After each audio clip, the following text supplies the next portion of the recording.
श्री गोविंद गुरु राजकीय महाविद्यालय बांसवाड़ा के यूट्यूब चैनल में आप सभी साथियों और विद्यार्थियों का एक बार फिर से स्वागत है।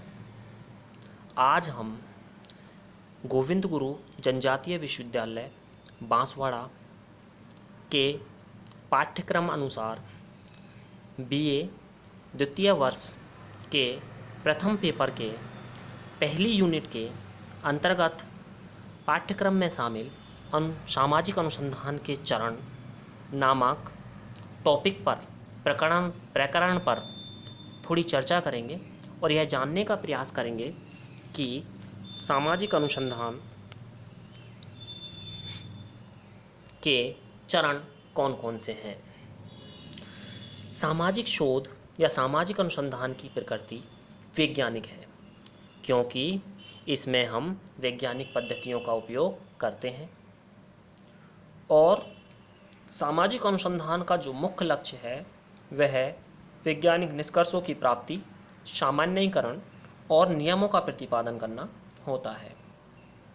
ऑगस्ट कॉम्टे ने वैज्ञानिक पद्धति के जो चरण बताए वो इस प्रकार है। कहने का मतलब यह है कि समाजशास्त्र के जो जनक हैं ऑगस्ट कॉम्टे, उन्होंने वैज्ञानिक पद्धति के निम्न चरण बताए। विषय का चुनाव, अवलोकन के माध्यम से तथ्यों का संकलन, तथ्यों का वर्गीकरण, तथ्यों का परीक्षण और नियमों का प्रतिपादन। श्रीमती पीवी यंग ने वैज्ञानिक पद्धति के कुछ चरण बताए जो इस प्रकार हैं। कार्यकारी प्राकल्पना का निर्माण, तथ्यों का अवलोकन, एकत्रीकरण एवं लेखन, लिखित तथ्यों का श्रेणियों या क्रमों में वर्गीकरण, वैज्ञानिक सामान्यीकरण और नियमों का प्रतिपादन। अन्य समाजशास्त्रियों ने या अन्य अनुसंधानकर्ताओं ने भी कुछ चरण बताए हैं, लेकिन इन सभी चरणों को हम कंक्लूजन के रूप में, इकट्ठा रूप में, सम्मिलित रूप में इस प्रकार बता सकते हैं। सबसे पहले हम विषय का चुनाव करते हैं, फिर समस्या का चुनाव करते हैं। विषय एक व्यापक है, समस्या उसका एक पक्ष है। तत्पश्चात समस्या से संबंधित साहित्य का अध्ययन करते हैं, यानी किन व्यक्तियों ने उससे संबंधित अध्ययन किया है पूर्व में। उसके बाद हम उपकल्पना का निर्माण और निदर्श इकाइयों का चयन करते हैं। निदर्श इकाई का मतलब यहाँ उत्तरदाताओं से है जिनसे हम तथ्यों का संकलन करते हैं। फिर प्रविधि, तथ्यों का संकलन हम किस विधि के माध्यम से कर रहे हैं। प्रश्नावली का प्रयोग कर रहे हैं या अनुसूची का प्रयोग कर रहे हैं या साक्षात्कार का प्रयोग कर रहे हैं या हम एकल अध्ययन कर रहे हैं या हम अवलोकन कर रहे हैं। किन विधि के माध्यम से हम तथ्यों का संकलन करते हैं वह भी हम अनुसंधान के अंतर्गत चयन करते हैं। तत्पश्चात हम क्षेत्र का अध्ययन करते हैं, क्षेत्र का चयन करते हैं, यह जानने का प्रयास करते हैं कि हमने कौन सा क्षेत्र चुना है, उस क्षेत्र विशेष से ही हम अध्ययन करते हैं। इसके बाद हम तथ्यों का संकलन, उनका वर्गीकरण और सारणीयन करते हैं, यानी कि उन्हें सारणियों में जमाते हैं। समान विशेषताओं के आधार पर अलग अलग सारणियों में उन्हें विभाजित कर दिया जाता है। उसके बाद तथ्यों का विश्लेषण कर सामान्यीकरण और निष्कर्ष निकाले जाते हैं और उन निष्कर्षों के माध्यम से उन्हें अन्य क्षेत्रों पर भी लागू किया जाता है और सिद्धांतों का निर्माण कर लिया जाता है। तो इस प्रकार हमने शॉर्ट रूप में इन सामाजिक अनुसंधान के चरणों को जाना। अब हम इन्हें थोड़ा विस्तार से जानने का प्रयास करते हैं। सबसे पहले विषय का चयन या विषय का चुनाव। विषय के चुनाव के अंतर्गत अनुसंधानकर्ता सर्वप्रथम अपनी रुचि और समाज के लिए उपयोगी विषय का चुनाव करता है। सामान्यतः अनुसंधानकर्ता किसी समस्या के बारे में ही अध्ययन करता है, यानी कि समाज में जो समस्याएं फैली हुई हैं, सामान्यतः समाजशास्त्र के अंतर्गत अनुसंधानकर्ता उन्हीं विषयों को चुनता है या उन्हीं समस्याओं को चुनता है। यहाँ अनुसंधान के चरणों को पढ़ते हुए हम एक शोध की रूपरेखा तैयार करते हैं।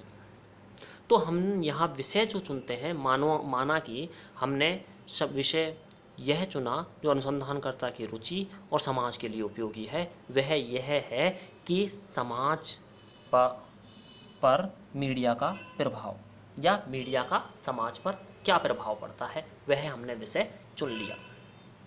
अब चूंकि विषय एक व्यापक होता है, बहुत बड़ा होता है, इसलिए उस विषय को हम थोड़ा छोटा करना चाहते हैं ताकि हमारा जो अनुसंधान है, हमारा जो शोध है, हमारी जो शोध है वो एक दिशा में चले, हम भटके नहीं। इसलिए हम एक समस्या का चुनाव कर लेते हैं और किसी एक पक्ष का अध्ययन करते हैं विषय के। तो समस्या के चयन के अंतर्गत हम विषय के किसी एक पक्ष का चयन करते हैं। उदाहरण के लिए हमने विषय चुना था मीडिया का समाज पर प्रभाव, और यहाँ हम जो समस्या चुन रहे हैं वो यह है कि मीडिया का युवा पीढ़ी पर प्रभाव। यहाँ हमने मीडिया का युवा पीढ़ी पर जो प्रभाव अपनी समस्या चुनी है उसमें हमने केवल युवा पीढ़ी को लिया है, अन्य लोगों को नहीं लिया। सामाजिक शोध का प्रथम चरण जो है यानी कि विषय और समस्या का चुनाव, यह एक महत्वपूर्ण चरण है। कोई भी अध्ययन कार्य उस समय तक प्रारंभ नहीं किया जा सकता जब तक कि उसकी विषय या समस्या का चुनाव नहीं किया जा सके। मस्तिष्क में यानी हमारे दिमाग में आया हुआ कोई भी विचार या कल्पना शोध का विषय नहीं हो सकता या हमारे अनुसंधान का विषय नहीं हो सकता। इस शोध के लिए विषय का चुनाव करते समय हमें यह देखना होगा कि विषय से संबंधित तथ्य भी उपलब्ध हो सकेंगे या नहीं। किस वैज्ञानिक प्रविधि का हम प्रयोग करेंगे इन तथ्यों के संकलन के लिए। अनुसंधानकर्ता समाज के लिए उपयोगी विषय ही चुनता है, कोई ऐसा विषय वह नहीं चुनता जो समाज के लिए अनुपयोगी हो। साथ ही उस विषय के संबंध में अनुसंधानकर्ता की रुचि का होना भी जरूरी है। अगर मान लो अनुसंधानकर्ता की रुचि नहीं होगी तो वह उसमें सफलता प्राप्त नहीं कर पाएगा, क्योंकि सफलता प्राप्त करने के लिए उसके मन में उन बातों का होना भी जरूरी है या उस शोध का होना भी जरूरी है।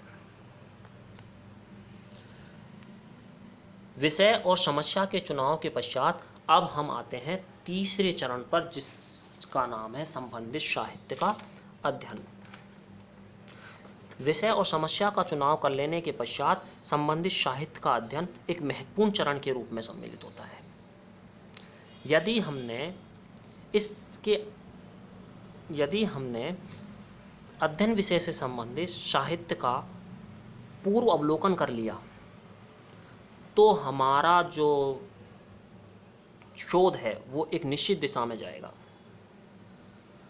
पूर्व अवलोकन किए बिना हम शोध कार्य प्रारंभ अगर हमने कर दिया तो दोषपूर्ण होने की संभावना अधिक हो जाएगी।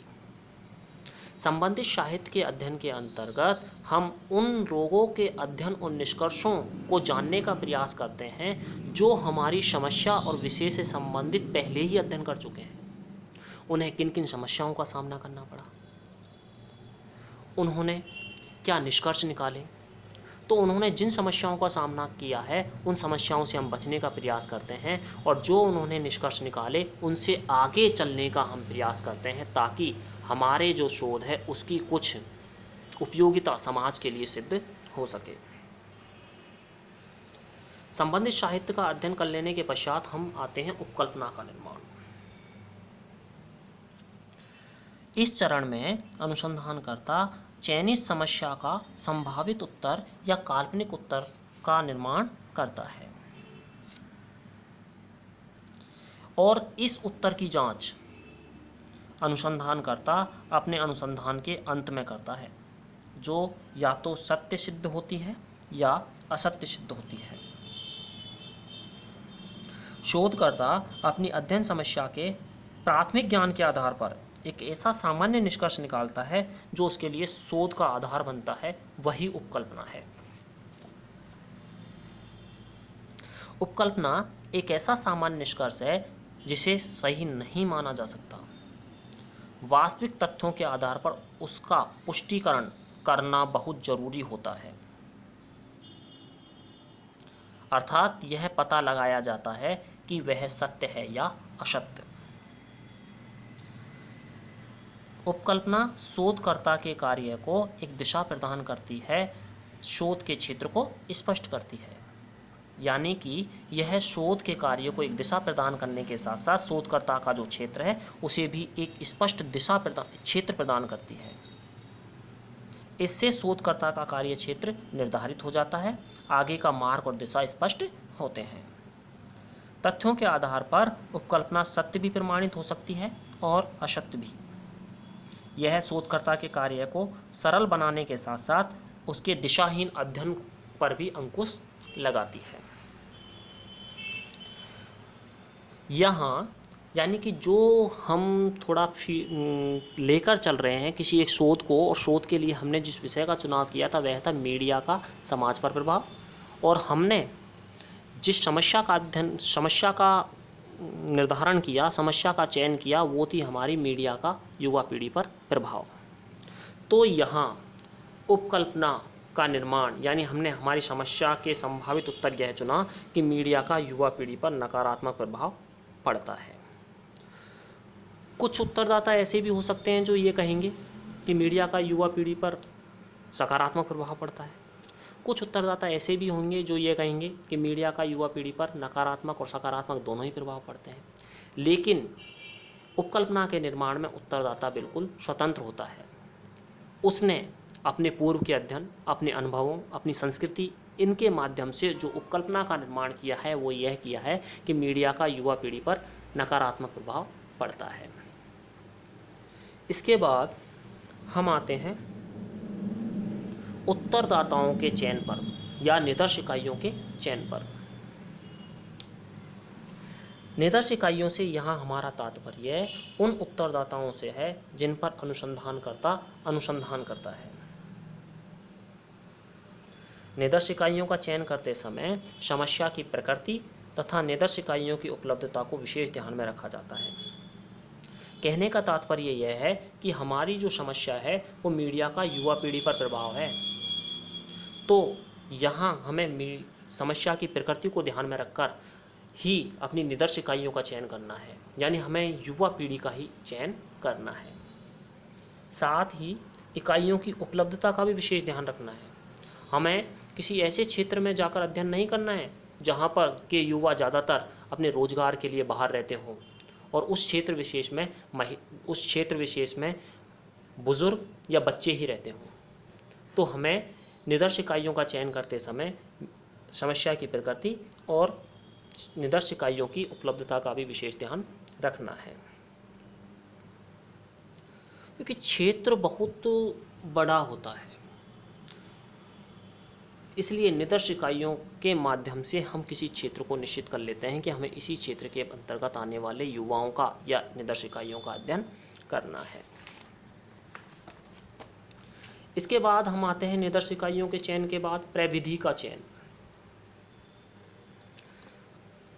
प्रविधि से यहाँ हमारा तात्पर्य एक ऐसे उपकरण से है जिसके अंतर्गत समस्या से संबंधित सूचनाएं एकत्रित की जाती हैं, या समस्या के संबंध में जो सूचनाएं हमें इकट्ठी करनी हैं उन सूचनाओं का हम किन विधियों के माध्यम से इकट्ठा करेंगे, उन सूचनाओं को हम किन विधियों के माध्यम से एकत्रित करेंगे, उसका चयन भी हमें करना होता है। प्रविधि से हमारा जो तात्पर्य है वह अनुसंधान करने के एक ऐसे उपकरण से है या अनुसंधान के एक ऐसे उपकरण से है जिससे समस्या से संबंधित सूचनाएं एकत्रित की जाती हैं। सामाजिक अनुसंधान में हम प्रश्नावली, अनुसूची, अवलोकन, साक्षात्कार, एकल अध्ययन विधि आदि का प्रयोग करते हैं। इससे पूर्व हमने पढ़ा था निदर्श इकाइयों का चयन, एक चरण था निदर्श इकाइयों का चयन। ये बताना हम भूल गए कि इसके अंतर्गत यानी जो हम अध्ययन कर रहे हैं, जो हमने विषय चुना है, जो हमने समस्या चुनी है मीडिया का युवा पीढ़ी पर प्रभाव, उसके अंतर्गत हमने यहाँ जो निदर्श इकाइयाँ चुनी हैं वो चुनी हैं 18 से 35 वर्ष के युवा, यानी कि 18 से कम वर्ष के लोग और 35 वर्ष से अधिक के लोगों को हमने निर्देशिकाई नहीं माना है अपने इस अध्ययन में। इसलिए हम केवल 18 से 35 वर्ष के जो युवा हैं उन्हीं का अध्ययन करेंगे, और इसमें हम महिला और पुरुष दोनों को ही लेंगे, क्योंकि समस्या जो हमारी है वो युवा पीढ़ी है, न कि युवा महिला या युवा पुरुष। तो आगे हम बात कर रहे थे प्रविधि के चयन के ऊपर। प्राकल्पना की जांच करने और सत्यता का पता लगाने के लिए तथ्यों का संकलन प्रविधि के माध्यम से किया जाता है। और ये जो तथ्य हैं, जो सूचनाएं हैं जो हमने एकत्रित करनी है, वो दो प्रकार से उन्हें एकत्रित किया जा सकता है, प्राथमिक स्रोतों के माध्यम से और द्वितीयक स्रोतों के माध्यम से। यहाँ प्राथमिक स्रोत से जिन सूचनाओं का एकत्रण किया जाता है वो प्राथमिक तथ्य कहलाते हैं, और द्वितीयक स्रोतों के माध्यम से जो सूचनाएं एकत्रित की जाती हैं वो द्वितीयक तथ्य कहलाते हैं। प्राथमिक तथ्यों का एकत्रण अनुसंधानकर्ता स्वयं करता है क्षेत्र में जाकर, यानी कि उन्हें पहली बार एकत्रित किया जाता है, जबकि द्वितीयक तथ्यों के अंतर्गत अनुसंधानकर्ता पूर्व में संकलित किए गए अन्य लोगों द्वारा जो तथ्य हैं उन्हीं का अपने शोध में प्रयोग करता है। कहने का तात्पर्य यह है, जिन्हें पहली बार एकत्रित किया जाए वो प्राथमिक तथ्य, और जिन्हें किसी अन्य ने एकत्रित किया और अनुसंधानकर्ता अपने शोध में जिनका प्रयोग कर रहा है वो है द्वितीयक तथ्य।